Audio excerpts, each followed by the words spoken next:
দেওয়া হয় রাখতে পারি ৭৭ চলে যায় রেমিটেন্স লোকাল অফিস রিসিভ করে কাগজ কলমের একটা রিসিভ করে দিয়ে দেয় একটা আমার কোনো দায়িত্ব থাকে না। সেই কেস জজ কোর্টে জিতেছি, হাইকোর্টে জিতেছি, আজকে সুপ্রিম কোর্টে জিতেছি। এরা আমার হয়রানি করেছে। আমার লয়ার ব্যারিস্টার ওমর ফারুককে ধন্যবাদ, আপনাদেরকেও সবাইকে মিডিয়াকে ধন্যবাদ যে আপনারা সাক্ষাৎকার নিচ্ছেন, তার জন্য অশেষ ধন্যবাদ। আচ্ছা, আপনি এই যে 40 বছর কীভাবে সংসার চালাইছেন, কীভাবে আপনার জীবন কাহিনী বলেন তো? 40 বছর যাবৎ আমি নিজে লয়ার।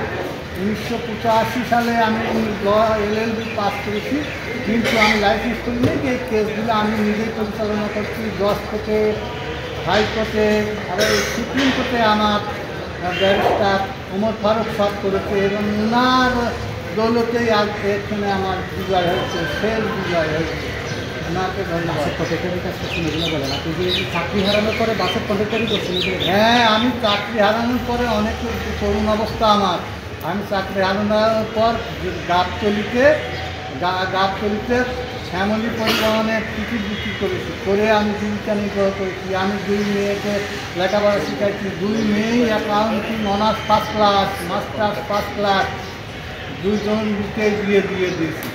আমি এখন মোটামুটি আছি ভালো। আমার কিচ্ছু নাই, মানে সম্পত্তি নাই। এই কেস চালাতে গিয়ে আমার ফসলি সম্পত্তি চলে গেছে 12-14 বিঘা।